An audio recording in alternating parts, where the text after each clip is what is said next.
Coach, after the last game, you spoke about not being incredibly satisfied with how the team played, but you got the result. A lot of people sometimes say good teams will still get results even if they're not playing well. Now that you've had some time to think about it, what do you think about your team's performance in getting that result? Yeah, it wasn't that I was disappointed with the team's performance. I think, I said before, I was frustrated with myself. I was frustrated with just certain elements of the game. I think we know that as a collective, it probably wasn't up to our standard. And we've consistently, as a group, spoken about we've set the standard. Now is about consistency, right? Toronto away, I thought we were really, really good. I thought Philadelphia away, we showed real fight. New England away, we were just too passive and probably just, gave them too much of what they wanted, and that's not for us. So, yeah, I was disappointed. And we all were as a group, which I think is a great sign, and it's really fueled us, I think. It's actually made the group a lot hungrier, even though it was another win. The hunger that I've seen this week is it's actually pretty impressive. Scott, talk a little bit about the defensive side of things right now. Very quietly, you're now second in the league overall in save percentage, behind only Austin. Talk about a little bit of the changes that may have been happening in that part, and what do you attribute it to? Thanks. I think if you look at our defensive record last season, I think we've always been a pretty solid team. I think we've changed a little bit our defensive strategy, but that's more based on offensive reasons than defensive reasons. I think if you look at the Matt Freese, Burke Reese, Thiago Martins sort of trio, that sort of setup that we've got there has been really successful for us. Matt's playing incredibly well. Burke and Thiago have got a good partnership. I think whether we've rotated Micha, Tavon, and when we've played Kevin with two of the three midfielders, I think we've typically been a very solid team. Really good performance in New England at defending our box. Really good performance in Philadelphia defending our box. So it's an area we have focus on. We want to be an offensive team. We want to have an attacking mentality. We want to create chances and play football that our fans enjoy. But we do understand how important the defensive side of the game is, right? If we can retain our defensive record from last year, improve it, and improve our offensive side, it's going to make us a better team. And I think that's why you've seen the results that we've seen over the past 8-10 games. George? Coach, I feel like there's still a lot of people that aren't giving you guys the respect that you guys deserve at the moment. You guys are playing amazing football. Some people say it's because of the schedule. Obviously, you have no control over that. Do you feel like there's still more that you guys have to prove to people other than what you guys are doing currently? Yeah, I don't think we have to prove to people. I think we'll always have to prove to the media, to people outside of our football club that, because we've seen the predictions at the start of the year, right? Most of the Apple media, most of the outlets outside put us at 11 to 14 in our finishing place, which is perfect for me because it's with the guys that I've got in our locker room is just fuel for the guys. So they still, it is up in our locker room that they look at every day when they walk through the door. But we're in a good place at the moment. I think for us it's about consistency now. I've said over and over again, and we'll continue to say as we add another win, motivating an underperforming team is a pretty simple job if you've got good people. Keeping a winning team hungry is the really difficult job, and that ultimately sets aside the top teams and the average teams from the average teams to the bad teams. So for us it's about prove to ourselves that we can stay consistent, we can stay hungry, we can stay humble, and prove to each other that we all have the same goal and the same desire to win for New York. And then, we give our fans exactly what they desire. Coach Mohammed with The Exchange. So San Jose has been kind of not on the best winning streak or best streak this year. What's your thoughts about San Jose? They're a really good team. I watched the game against Austin. Any team that can put up a game of 3.5 expected goals, that tells you how many chances they can create. If you look at the data in the league, they are up there with expected goals, chances created, a really good offensive team. We experienced last year results that we thought we deserved better. I think San Jose are a top team. I think their offensive side of their game, really well coached team. You look at the way that they play. Lucho has got them playing real free-flowing football, and you know, in our league, if you can put some results together, your league position changes like this. So we just got to make sure that we play the way that we've played. We keep the intensity in the game. We keep our level and our standard high, because we know it's going to be a really difficult game. Coach, you know, you have some amazing depth right now. You have some guys that are going to come back.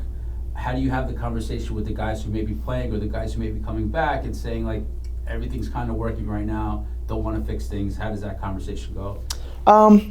Yeah, I think as the head coach, you have to rely on your support staff to give you opinion, and performance staff to give you almost the monitoring of where the team is, because you know our schedule is brutal, right? People can pick up injuries, people can get fatigued, and I think the group. I'm really proud of the way the group has accepted the rotations in certain areas, but at the same time, you know, I really encourage intensity in the locker room. You know, between two guys that play the same position, you have to show respect and support, because the team has a goal that it wants to achieve.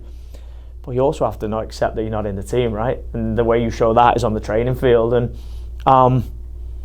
everybody in the group adds value. There is nobody in our group that I wouldn't put in the team. It's the most difficult part of my job, picking a team to go and continue to win football games. And that's why the training intensity is really important. That's why the hunger is important, and the desire. And you know, then when you're called, you have to go do your job. You have to go make sure you stay in the team. You have to go perform for the team. And I think what has really pleased me this year is people have valued coming off the bench just as much as they have starting. People have valued maybe being rested and then going in the next game just as much as they have playing the last game. So it's a long season, and if we can continue to have a group that fights for each other, and you know, we say a lot, our team goal is everything that underpins us, and then within that, everybody will get their individual goals. And I'm really pleased with where the team's at, but for sure is the most difficult part of my job, is picking a team and disappointing guys.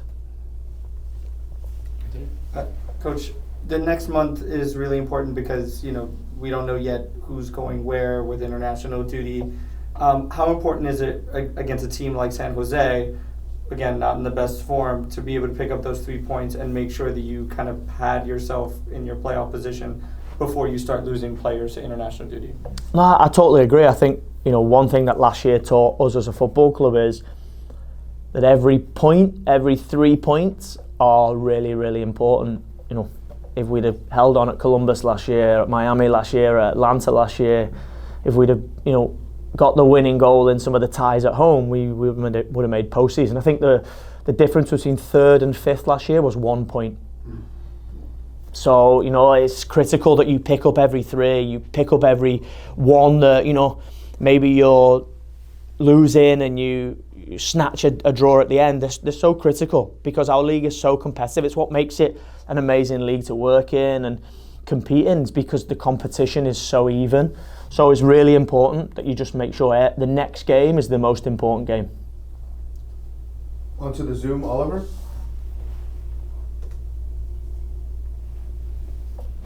Hi, thank you. This is Oliver Strand with Hudson River Blue. Looking at the last 10 games, you've taken 23 points out of a possible 30.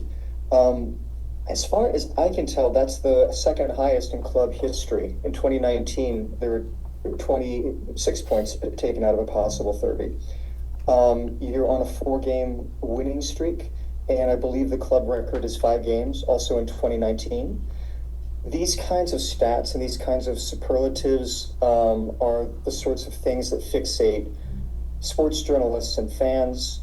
Do you pay attention to these as a coach? Do the players pay attention to these sorts of things, that you could tie a club record with a win and that you are approaching a club record for the best form?